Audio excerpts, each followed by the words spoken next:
Well, thank you so much for coming on today. Can I say Bojan? Bojan? Is that how I pronounce Oh, it? it is close enough. It's Boyan. Bojan. Boyan. That's right. Yeah, Cool, Bojan. Thank you so sure, much for coming on. It's always sure. great Australian designers from different cultures because I feel like you can bring so much more to the table when you have that cultural foundation that can really bleed into your design work. Sure. Well, I mean, I'm fresh in Australia. I moved here with my family a year ago. Originally from Bosnia and Mhm. Herzegovina. Awesome. Studied in Serbia, architecture actually. And yeah, I mean, yeah, your point is good. Mm, Basically, if you, well, mostly if you traveled through mm, these centers where things get developed, that is where you pick up on different points of view. Yeah. Yeah, awesome. Well, yeah, just to start the podcast, would you like to give your background in industrial design, maybe talking about the key experiences that brought you to where you are today? Sure, yeah. Well, basically, as I mentioned, I studied architecture, uh, but it never interested me so much. So early on, I just started figuring out industrial design, Mm, manufacturing processes. Also, as most industrial designers, I had my both from both sides of my families. It's manufacturing experience. I mm, was around tooling, around lathes, so yeah, the interest probably comes from there. mm, And yeah, when I finished architecture, just to get that diploma in, then I moved with my partner to Shenzhen, China. yeah, And I mean, before that, it was freelancing, contracting, industrial design, yeah, some graphic design, and so on. But yeah, moving to Shenzhen was like eye opener mm, because for a couple of years we lived there, and just the scene that mm, was like 2014, 15 plus. The scene was insane. Startups, new technologies. I mean, whoever was developing technology product was in Shenzhen, in Hong mm, Kong. Oculus Rift, not to mention Apple and all other smartphones, smart camera mm, companies.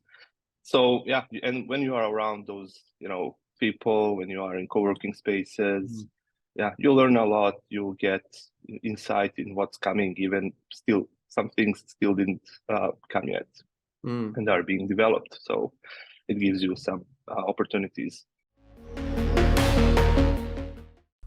Lemonoosh. In case you haven't heard of them, they're a design organization that helps educate designers all around the world so they can stay up to date with the latest software needs so that they can be competitive in this overly competitive design landscape. Full disclosure, I was provided this software free of charge to give my honest, unbiased review of the product. Personally, I found this course very beneficial. Before the course started, I had absolutely no knowledge of Rhino. I'd never opened the software before. I went from that to having a good grasp of the fundamental skills of Rhino and moving on to the more complex skills towards the end of my experience with Lemonoosh. Currently, I've just passed the first major portion of the course and I've already a solid grasp on the software. The course walks you through the basic tools, then slowly progresses you onto the more complex tool set of Rhino. My only critique would be that the tutorials are using macOS, and personally I use Windows, which initially was somewhat confusing as there are differences between the macOS version of Rhino versus the Windows version. But I contacted the Lemonoosh support and they were very helpful and got me back on track, and I haven't had any issues since. In the Rhino course, you will start modeling a basic mock-up pod, then moving on to fully modeling the Nintendo Switch.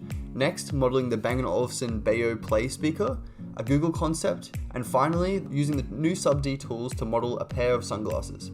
This comprehensive course is a good step forward in your Rhino learning experience and has given me the tools to work on some key projects that I was looking to move on to once I learned Rhino. Lemonoosh also offers a range of other courses for software such as Keyshot, Grasshopper, Photoshop for industrial designers, and much more. If you're interested, check out the affiliate link in the description, and a small portion will go back to me to help fund the podcast and bring it to the next level. Thank you. Now back to the podcast.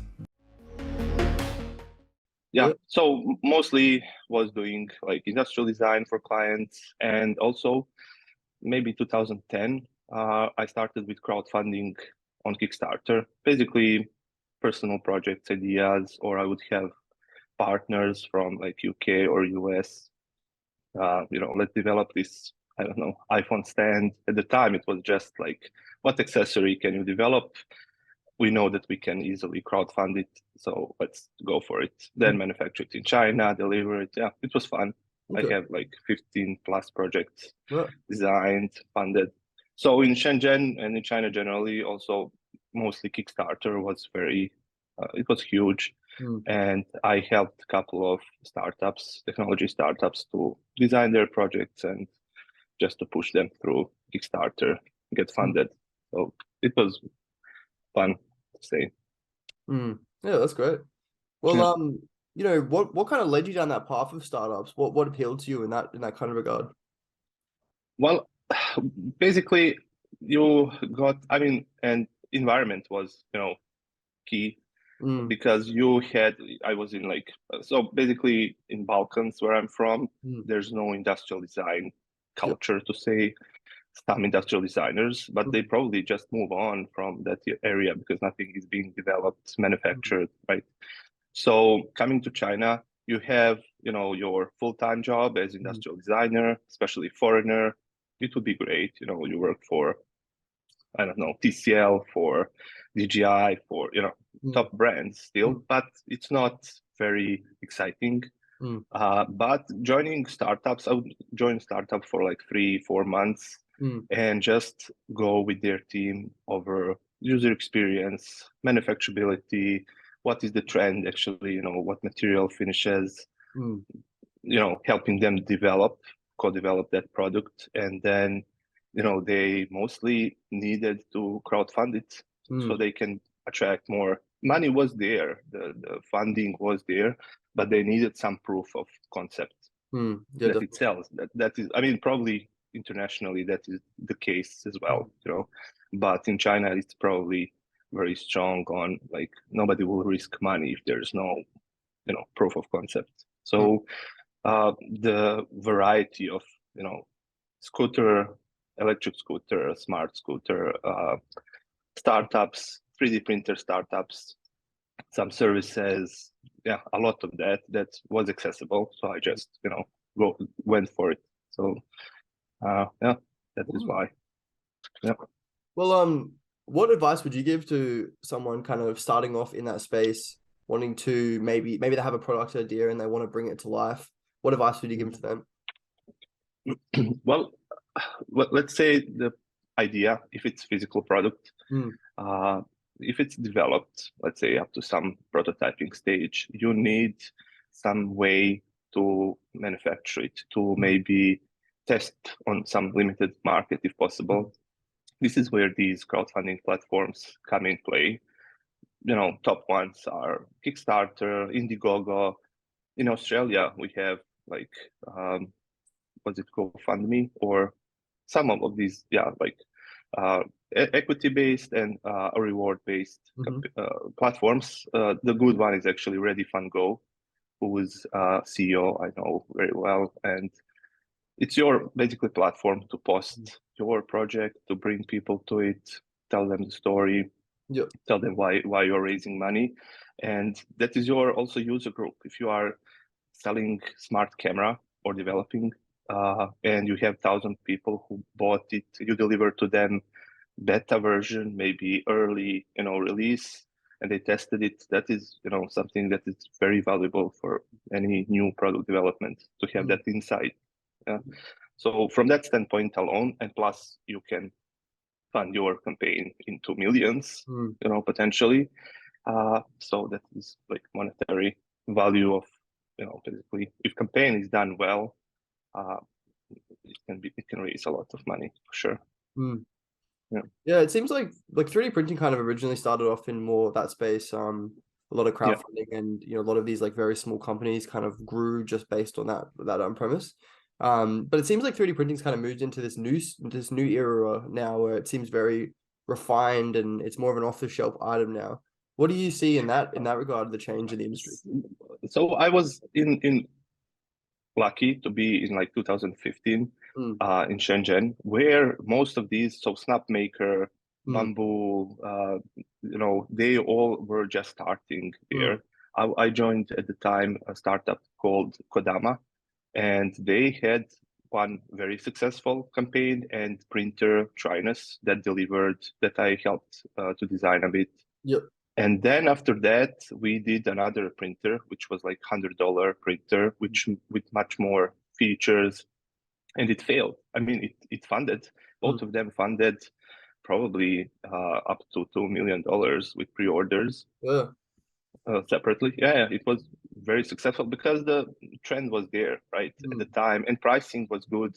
Product was really, high quality, but one of them did very well, and the other was never manufactured because the founder had issue with the developer who sold his design to another company, and the things and the reality of developing stuff in Asia, that is whole another story, which comes to like IP. How do you protect your IP, because your prototype idea is being published, to the world, because you need to fund your product, you need to raise money, so you need to showcase what you are working on. So this sometimes can basically shut you down. There were campaigns which launched, and within 2 weeks, so before even campaign ended, the copy of the product was appearing on Alibaba, on AliExpress.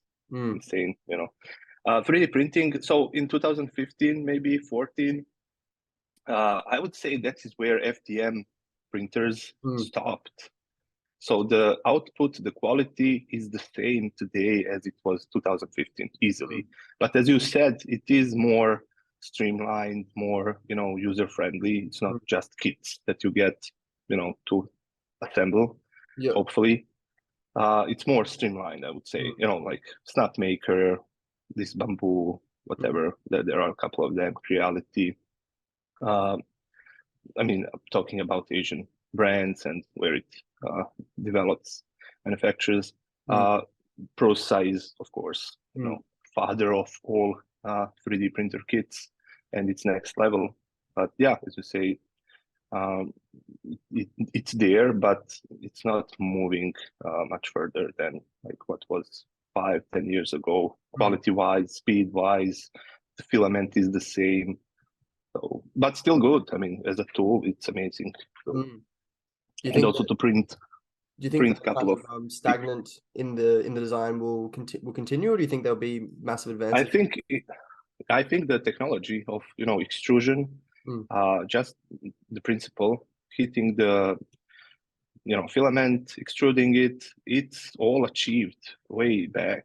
Maybe even 2010. Maximized on material. You have top-notch materials used for your extrusion tips. Material is amazing.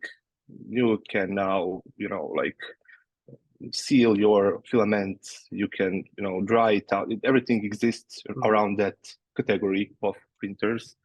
But the output, well, it's still amazing. It's not bad. It's good. They are faster. Maybe that would be the update, but resin printers are probably the future for polymer printing.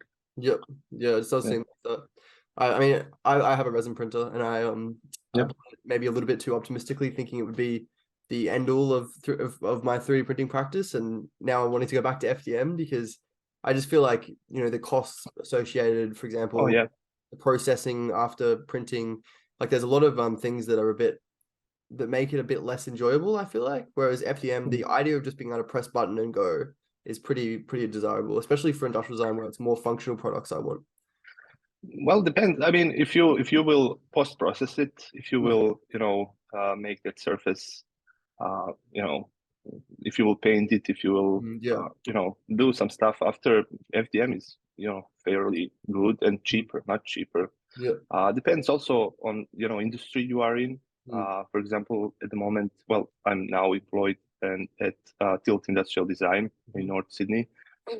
So it's industrial design kind of category, but we don't use 3D printers for stuff that we do.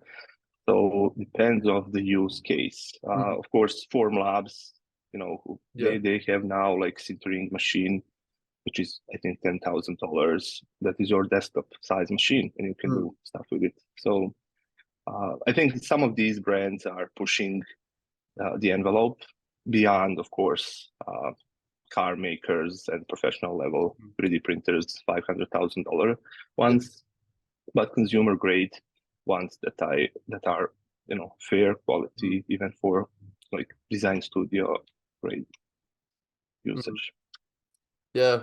Yeah, I'm personally really excited for consumer level metal printing. I don't know if it's gonna happen Yeah, anytime soon, but when that happens, oh, it's gonna be great. yeah, it will be good. Yeah, I think that is where things are being pushed to, because like polymer materials, even resin, it's all also figured out. You have uh, the maximum, polycarbonate, ABS combinations that I don't think they can push it further.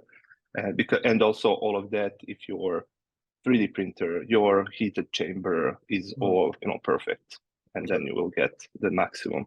So yeah, next level is probably metal and so on. Well, I mean, what's the name? Wazer also came from Kickstarter, for example. It is tabletop uh, water jet machine, right? Yeah. So you cut your metals, you cut your ceramics with that precision. It's not huge cutting bed, but you have full operating water jet in your working space. Yeah. Yeah, it's very Yeah. exciting of consumer level manufacturing. Yeah.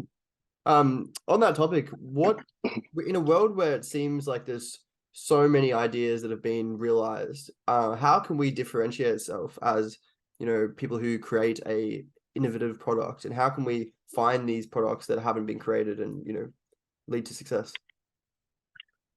I would say nowadays it's all about, it has to be technology product, with software, focused totally on end user, and I mean, you still get, for example, smart cameras, like just consumer level or outdoors, like let's say Nest camera. Yeah. You see, that would be like, I would say, pinnacle of user experience. But still you need to install it. It will not connect. It will lose connection at times. So that means that there is huge room for improvement for it just to be what they envisioned it to be maybe 15 years ago when they started with it. So I would say technology within a product itself. I mean, we'll not go into smartphones and just smart interaction devices, because every brand has their own policy and how they want it to be used. But yeah, outside of just smartphones and tablets, these other devices, they would have to be technology, and then I think just next level of user interaction on a product that still exists is basically easily startup that is well funded in the future. Do you think it's not necessarily about creating a completely new idea? It's more about creating a better version of something that already exists? Yeah, I think so, because you can OEM, even ODM, let's say China, of course, you can pick off your supplier cameras, PCBs. They can program it for you. They can make custom PC or whatever you want it to do. If you are developer, that would be great. That you don't need. I mean, it's OEM. You don't need to invest in RD. Like developing technology, testing it, which lasts for years alone. So it's just, where do you want to put it, in what kind of device housing is it for, what kind of environment. I would say people are not used to ODM, and OEM, but it's being used for a lot of stuff beyond technology, of course. So why not? Yeah. Yeah, we're definitely in a world now where it seems like it's getting easier and easier to create something completely new, especially with 3D printing. Like we can prototype like never before. And then, yeah, as you're saying, like the world is so connected now, we can manufacture maybe cheaper and at better quality than ever before. It's a really exciting world we're living in. Yeah. Probably, I mean, you can see trends that it's interesting that stuff will, so if you are living in Shenzhen, and whoever is developing and having startup in technology, they are there, right? In Dongguan, which is also that like Guangdong area, South China. So you will have Dongguan, Guangzhou, Shenzhen, Foshan, and a couple other cities where everything is made. So that is where you are You are sitting on your factory floor, overseeing, assembly line for maybe 10,000 of your smartwatches or whatever you are working on, and you are using to the fullest accessibility to technologies that are, available to be sold to you as OEM, that are being licensed to you, and so on. And I mean, unfortunately, thinking of if somebody is going to get to market with your technology before you, which happens from time to time. But yeah, I mean, there's no center in the world where you can develop your product at that level and that fast. Yeah.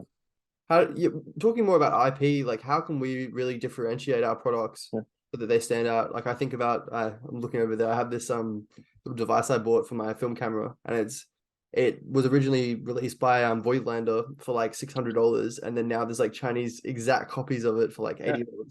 And it's like, it's the reality, unfortunately. Like if you don't patent something, if you don't create it different enough from anything on the market to be patented, then it's going to be copied. Yeah. Basically, so when I would I would often just be consultant on like startup for crowdfunding. So they have product, they have even some finances to run ads to promote their campaign and so on. And this is always a question, okay, we have this tech, but how do we some of them, some startups will not even understand that they need to showcase to the fullest what the product is. Okay, but it is the same question, how do we protect? And I always tell them, then don't go live now. Work on generation 2, generation 3 of that product. If it has software component, that is amazing. That is the hardest way to copy it if you have software, if it's tech product. Yep. But if it is something successful, if it gets some hype, it will be copied 100%. You can't go around it. So best ways to launch it first, to be known brand behind the idea, and just get working on generation 2, generation 3 of the product, and because they will always be one step behind and maybe just lose interest. But most of the stuff that is of value, that is promoted, if it's very popular in US market, for example, or UK market, it's just, bluntly copied, unfortunately. So I would not, if you can patent something like portion of it, utility patent, I would say. Design is also good, design patent, but maybe for markets where it matters. Some markets don't recognize your patent, even if you protected it. Yeah. Well, do you think design? Because I know in the past, patenting things in China wasn't necessarily very successful, and like it's hard to patent in China. But do you think now with the way it's moving towards stronger IP in China, it has an effect? Well, things changed for sure for the better in China. But what can you do? I mean, and you can, I know the rule was before, if you want to patent something in the world, you first have to patent it in China for it to be, patented in Chinese market. So if you patented something in Australia and then you want to do it in China, it will not be protected in China. I don't know if it changed, but some of these like ridiculous rules that are not logical. But even if you protect your product, they will, if you enforce it, they will stop shipping out of Hong Kong or Shenzhen or Shanghai port, container full of copies of your product. You enforce it, they will stop it. That happens. But if you are startup and if you are coming to crowdfunding, that means that you don't have money to run logistics and lawyers in China to chase, copycats. So from that point of view, they will always win, So you need to think in some other strategy to push for it. Yeah, it's not really worth your effort in that way, I suppose. It's better to put your money elsewhere. Yes. Moving on from that, what failures do you see in startups, and like what advice would you give to people to not go down the path of other companies you've seen? Sure. Well, I mean, depends on, like, it's very vast, right? category that you are in. What are you trying to change with your, if you are a startup, it means your technology, your idea is very unique. It's changing some, it's not just company with new product that can be sold. It's very unique. I would say you need, if it's consumer product, you need to create your audience. You need to create your, basically follow up, which will propel all your efforts, even to simply test it on, just to send samples to people. But also later on, if you are raising money, even if it's like through crowdfunding, then you can bank on this follow up to help you to spread the news about upcoming campaign. Yep. Or simply, I mean, where startups mostly fail, probably is finances. They get bankrupt or bought off just for their technology, or not to be nonsense into like bigger company, not to think about them. But I would say they just the finances are mostly issue, operating costs, overhead. So depending on like what startup is about, it's mostly like get funded well, find right partners. Because I mean, most investors are also they have connections with manufacturers. They have, or even, which was, I mean, this was great feature of being in China. Just you partner with manufacturer. They say, okay, we'll manufacture your product. We will ship it to your customers. Give us the cut of because you created something and you already have the market for it. Let us take out of this burden of manufacturing it, the cost of it, and overheads. Store it in warehouse. All these things are just, if it's physical product, of course. So basically, find right partners and find the ones that you can trust. For that matter. What advice would you give for people trying to establish those partners in China? I know sometimes it can be quite difficult to find the right people to partner with. Honestly, I mean, I'm working with China since like 2000, maybe 7, even before. I know a lot of people, but I would say that like just a handful of them I can work with. Not just, of course, but I mean, I can trust more of them, but just, that are easy to work with, that you can align some thoughts, that you can bring to them some problem that they will help you solve. Well, there are many.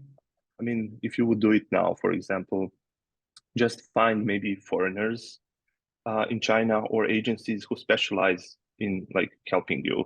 They will mostly be, if they are successful and international, they'll be foreign owned to help you with this process. It will not be cheap, of course.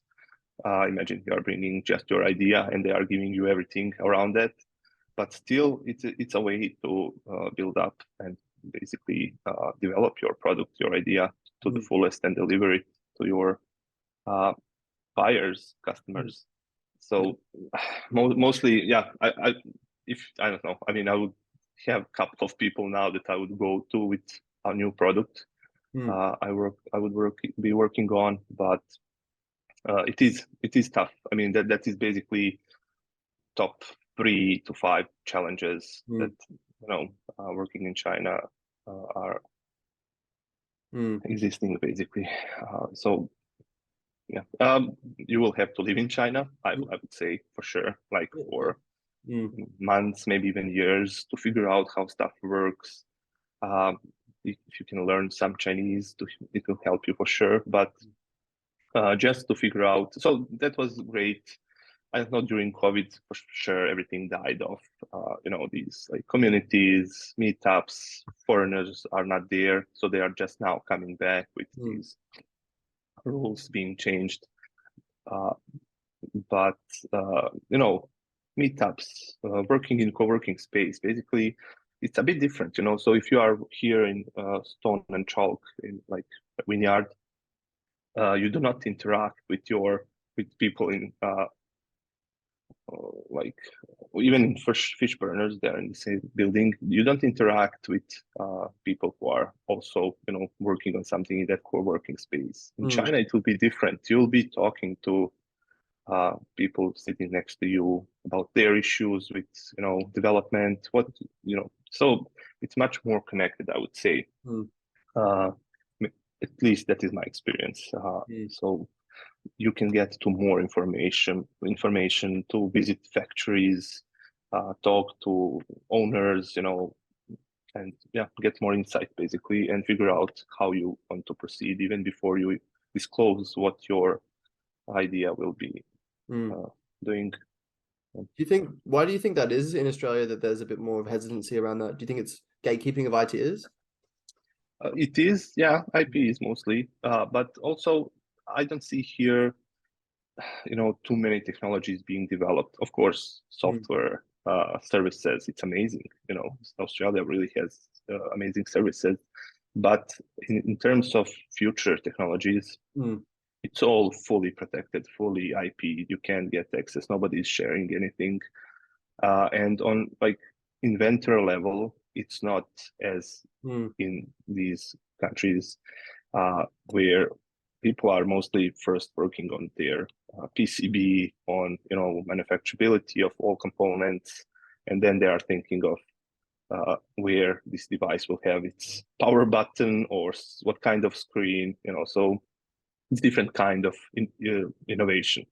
Just different level, which is fine. It's just for us as industrial designers, doesn't maybe bring a lot of huge interest. Yeah, I suppose in a way, like having more relaxed morals around IP in a way fosters that kind of community creativity and the collaboration, and it has more like positive effects sometimes than gatekeeping your IP. Yeah, I mean, I'm not a huge fan of how vague that whole sharing the technology is in China mostly, let's say, but Asia. But so because they would say, oh, it's open source, but it's not open source. Somebody copied it from somebody else, and it's now available for everybody else. It's not just the cultural, matter. People coming outside of China are doing that in China as well to other companies, international companies. It's not just culture itself, but that is where it is accessible. So if you want to have, if you want, you go to OEM company, you say, okay, which technology can I license in this matter that can do this? You can, of course, be fully straightforward with it. And just be fair, and down the line, not having issue to launch it on Amazon store in US, not to be blocked with subpoenas and stuff. One topic we talk about on the podcast from time to time is how these advances in software and physical products are making it easier and easier to be a designer in a way. Like obviously we have like Canva for graphic design, for example, like layouts. And 3D printing is a good thing as well. Like the limitations of like personal consumer level manufacturing is obviously getting lower and lower.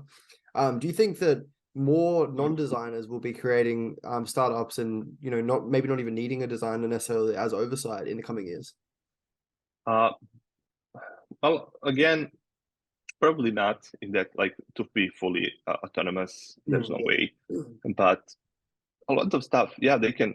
People, if you are somebody who knows, who understands that technology, let's say just programming PCB, so you are not designer, you are engineer, you can get your product fully developed and envisioned how it will look like, how do you want it to look like, what materials. You can research a lot before you even come to. So before, when I was contracting my industrial design work, people would come to me and say, okay, I have it all figured out, and it would sound ridiculous. But in fact, they figured it all out. They sort stuff, tested it before they came to you. Now they need you to actually shape the housing for a, weather like device that tells you what weather will is in certain area, or so they can put some sensors in it. but I mean, it's not the way that things work, basically. I mean, mostly agencies get their work, you bring them your idea, you bring them some technology if you have, which is if it's proprietary, and then they work from there to actually develop. I would say it's still the right way to do it. But these, like, as they call them, backyard inventors, they still can, there's a lot of information and resources that can be accessed if you are not a designer. Yeah, but the final product probably would be better thought out, and probably have more likely to be successful in the market if it's actually designed by design. Yeah. I mean, you are bringing your, let's say, internals, your switches and sensors and to somebody who every day thinks of actually how users are using specific device, how they want it to be colored, finished, what kind of, you can't cover it all for sure. So, if there are people there that do that, they are very unique, that they can do it all on their own.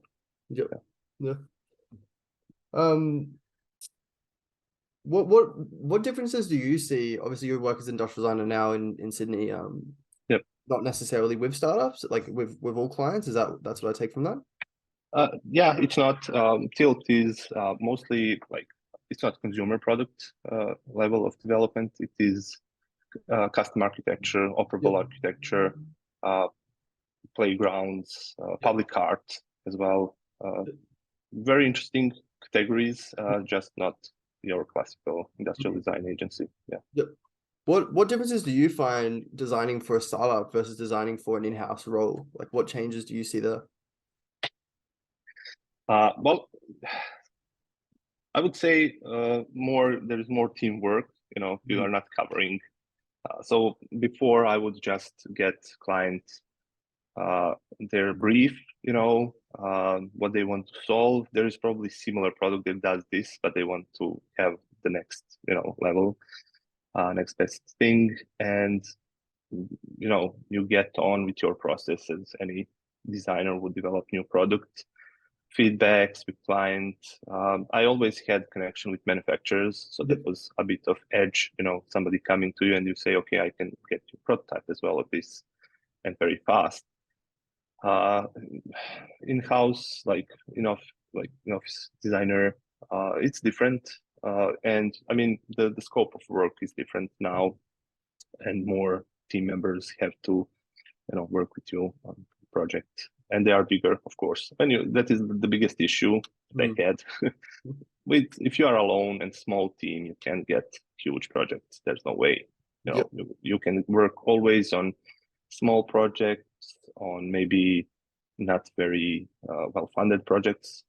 So you will always be, struggling with your overhead, with output. Can your client finance to the end? You started something.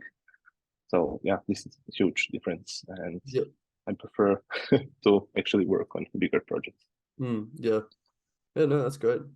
What advice would you give to designers looking to move into the startup space? Maybe they've been in consultancies or in-house roles, and they're looking to kind of get into that more, maybe more fulfillment, I would say, in a way, like actually really guiding someone through that role into, a successful business. I would say that these people would probably be part of these startups, like co-inventors of the idea. That is how I see it. I mean, if you are moving out of your full-time job to develop something, you will not do it for someone. You will actually be maybe an inventor of the design. So just having right team members, because you can't make mistakes on those things when you are small and underfunded, and develop your product. As I said, there are these options for you to fund it potentially, but also be smart about IP, be smart about people overestimate the potential of the idea. That is also a huge issue with startups. They don't, research the market. They don't you have even free tools to do surveys, to do email surveys as well, just to get on the street and ask people. If you ask today 500 people? Do you like this bike rack, that is, connected with your phone, whatever? There's your, section of the market. There is your sample. So I would say, research much more than, even before you start developing, research your market and potential.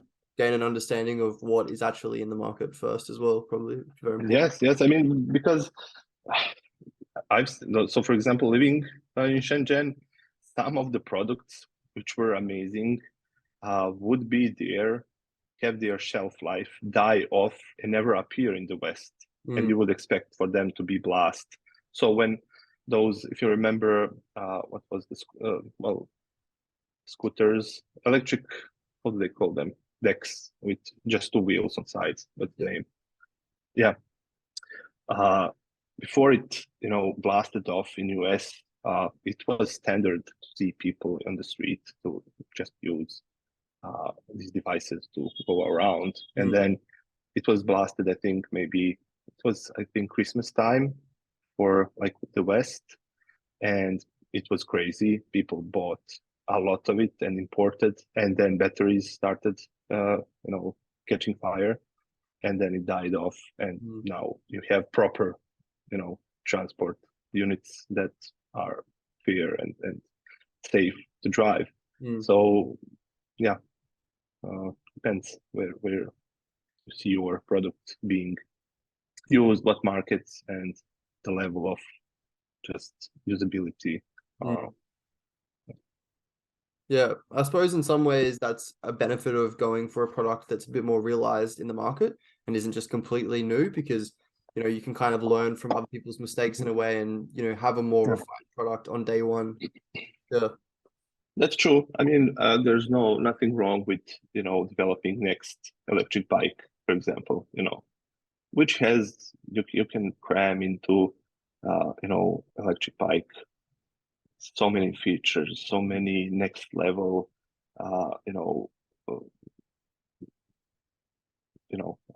technologies that will help you just integrate all your, like, let's say during the day, it will fully work with you. Where do you want to be? How to estimate stuff for you? So there's nothing wrong with having next very good bike, electrical bike, for example, startup or company. I'm always against copying anything. It's just, if it's bike, okay, let's do and make better bike or better power bank or whatever. So potential is there, and yeah, as you say, you have user cases before where was the mistake, what was wrong with battery, or why people didn't like, and so on. So yeah.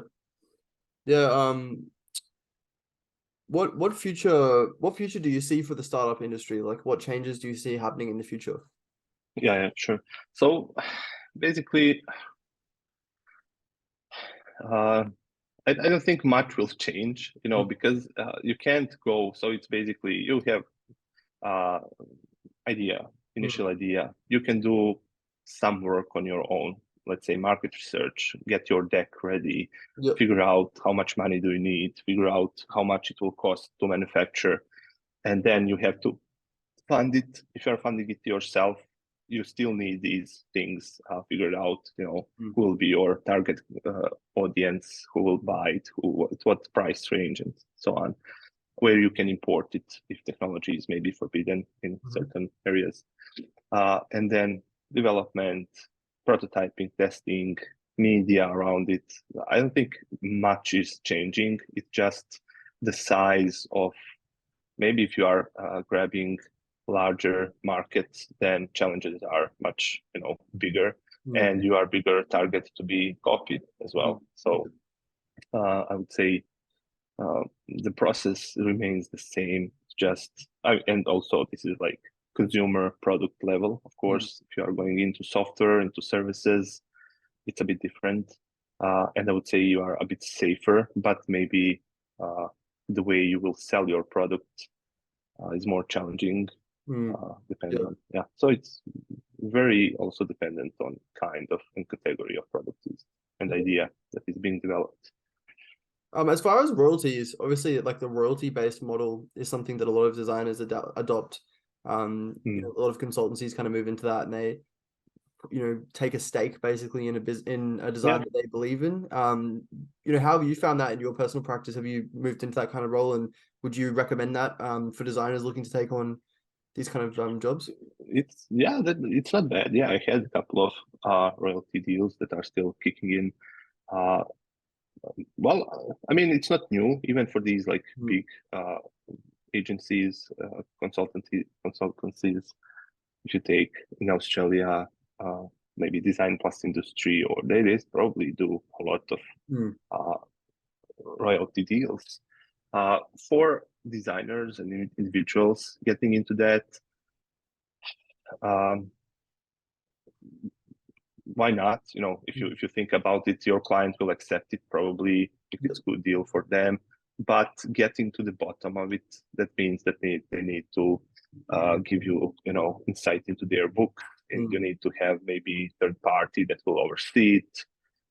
If it's proper size agreement, then it's you know, worth it. If it's not, then you will maybe just be chasing them for next check that you knew that should have come. So there is like plus and minus, basically. I would say the size of the contract would dictate if it's worth it to go for. You know, also what happens later on if product fails, if you know you are basically putting your income into hands of this company that maybe doesn't even know how to sell this new product that is great, and you are standing on the side and just looking how they fail, and maybe you would be of help and so on. So it's always you are not finished with them when you deliver the design and revisions. So you are still connected and connected to their ability to, you know, do their job, to sell, to promote the products. Do you think it's possible for a designer to create like a long-term passive income with it, or do you think it's always going to be mostly short-term with royalties? I would not count on it. No. Passive income, it works for some people, but in different industries, not in like industrial design. If I know some people that just developed side hustles, you know, that don't take too much time, that can be self-managed. You know, sales of new products, of just developing simple, cheap product, but finding very good market for it, and just you know, making, you can ship, of course, everything from China directly, drop ship. So that is kind of blessing for this kind of arrangement, but still, I don't think. I mean, yes, but it will not be major income stream for you for sure. Just sidekick. Yep. Yeah. Have you seen a growing trend in this kind of move towards startups in Australia, or do you think it's still something that hasn't really taken off as much here? Passive income? Oh no, I mean like just the startup industry in general in Australia. Oh, okay. I'm not sure, to be honest. So I was part of this, let's say, community here in 2017, 19. I was even, so I mentioned Ready Fund Go crowdfunding platform. So they organized the live workshops for crowdfunding for startups. So basically, myself and a couple of basically veterans of the industry would sit with startup owners from, you know, Australia mostly. Like it was Brisbane, Sydney, live workshops, Newcastle. You would sit with these startup owners or their teams and talk to them about their products, maybe help them with manufacturing, but also just give them insight into how they could crowdfund it. So these workshops basically were talks or just one-to-one. And at the time, so it was, let's say 2019 was last time, March, that we have it.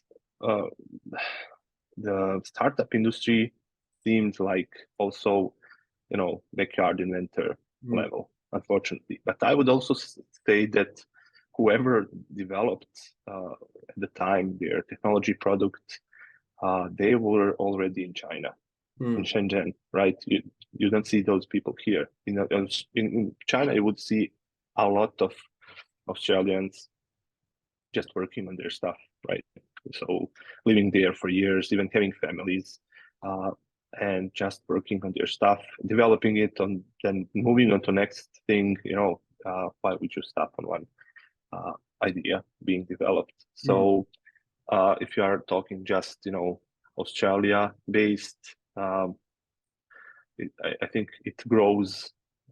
These kind of like organizations just grow into company very fast because they figured out the right market and they are just selling, very good.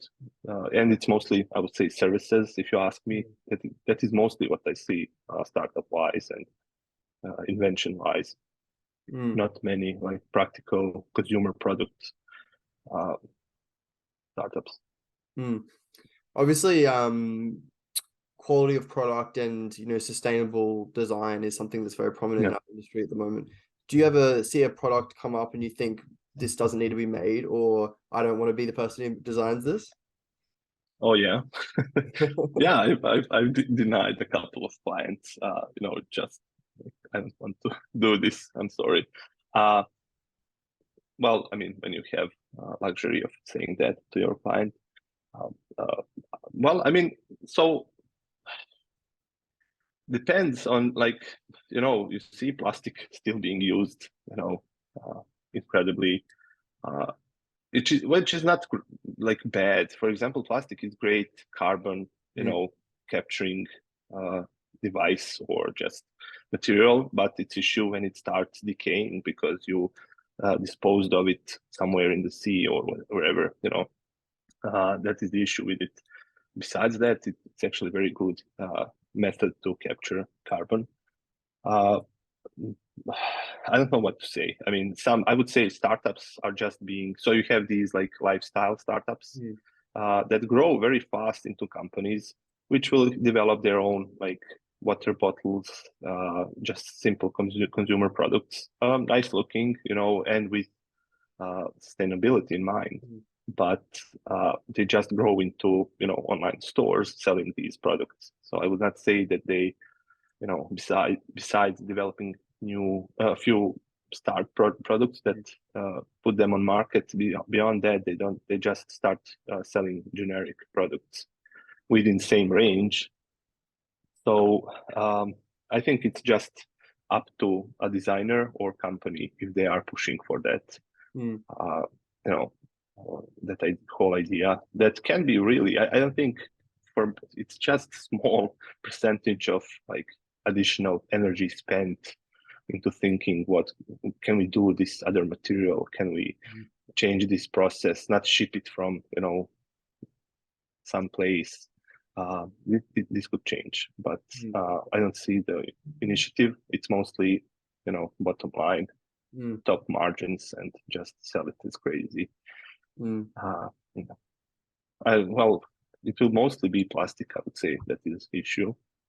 Plastic products, polymers that are just disposed of, like food containers and packaging. It's insane.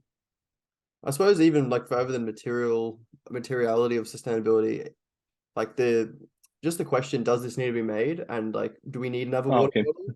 Like that's always difficult, I suppose. When you're in the product development space, you have to make an income as well, and that's where I suppose it gets difficult to sometimes, knocking back a product because of its lack of sustainability or just because it doesn't need to be made, but then losing that income.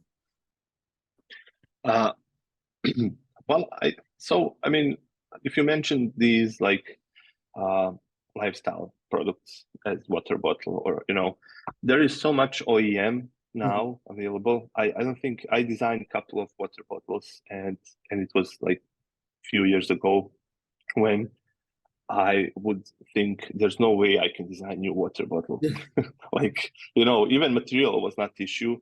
Let's say if it was, insulated, double wall, stainless steel, and processes, to shape it, you can do almost anything with it. But there are so many water bottles that and then you get these in Australia, what is green, Frank Green, is that the brand, Australian? Yeah. That is insanely popular, and the design of it is very plain, I would say, to be honest. But features of it are great. It has that coating inside, ceramic and so on. So I don't know, it's to choose whether you should be developing something. I guess your client has to tell you, I always preferred clients that can actually sell you themselves, that they are not coming to you as just service provider. You're not giving them a cup of coffee and they will not see you again ever. You should be somebody that they should, get interested into their idea as well.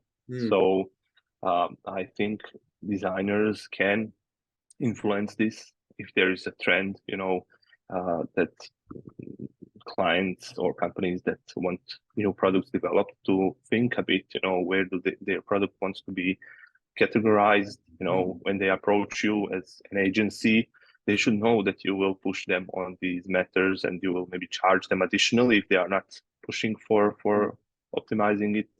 That is how you do it. If you are just taking orders, if you are just run-of-the-mill kind of designing, delivering, thank you, goodbye, then nothing will change. So push your client as well to sell themselves to you on their idea, on their vision of the product, because even somebody can come to you and say, okay, I want this, I don't know, water bottle designed, and you'll design it, and you'll maybe not even be too happy about it, but they liked it, and that is what they basically wanted, the right direction of it. And they have markets, they will make money on it, and they will be happy. But if something happened in between, if they, were pushed on start, I think that is where change can be made. Yeah, I mean, and if you're passionate about the product that you're designing, there's always going to be a better result. I'm a big fan of that. And I suppose in that way, finding a person who's specifically passionate about the design you're working on to design it is important. And like maybe you work more in the consumer electronic space, for example, like you would be a good person to employ for that kind of thing, because you could probably find passion in that. Whereas maybe like some sort of product that you don't usually work on, you're not particularly interested in, might be more beneficial to someone else. And I suppose as a designer, sometimes like having that community and not necessarily being like gatekeeping all your ideas and all your your clients even, and just being sometimes like just being like that person would be more suitable to it, and knowing when to do that can be very important. Well, honestly, I mean, imagine if all Australian design companies, and I'm not saying I don't know many of them, I'm consumer product design, are pushing. If you come to them as a client, they will first give you a survey, and then they will tell you, okay, if you want to do it this way, with this material, it will cost you this much. And if you want to push for your just abundance of material, excess, whatever, that will just sell and at cheaper price, it will cost you this much more. So I think, as you are saying, there has to be maybe a unity on this level. And I'm hoping that it is happening. I'm not, well, as I said, I came here a year ago. I don't know the market the best, but if it happens, then maybe things can turn. But you also have, if you are a big company, as what's the UK layer, for example, they pick who they will work with if they are pro sustainability, if they are developing carbon, tracker of how much you create of, how much your footprint is, how big it is, and where you stand during your workday, for example, and so on. They will be happy to, work with you on it and maybe partner with you, but it comes down to access to these companies and can you finance your project for sure. It does seem like there is a more of a push towards collaboration in Australia as well. Like we were at the design event the other day, the IDX event. Yeah, very nice. Yeah, and I had a good time there, and like that's a perfect example of, you know, the more community being built around industrial design in Australia, and even just, you know, those consultancies getting together and, you know, design individuals getting together. It's just going to be more likely that, you know, collaboration will be fostered, and even like, you know, Catapult was talking about how they're focused on building the collaborative aspect between consultancies, not Yeah. necessarily gatekeeping contracts, but being like, we could work on this together to have a better final result. That kind of like non-necessarily economic motivations, but more just a passion to create a great final product, Yeah. can only benefit the industry. Yeah, good point, really. And it was great Mm. event, and so many people appeared. I was Mm. impressed. Yeah. Yeah, I think Australian market is perfect for that kind of interaction between, Mm.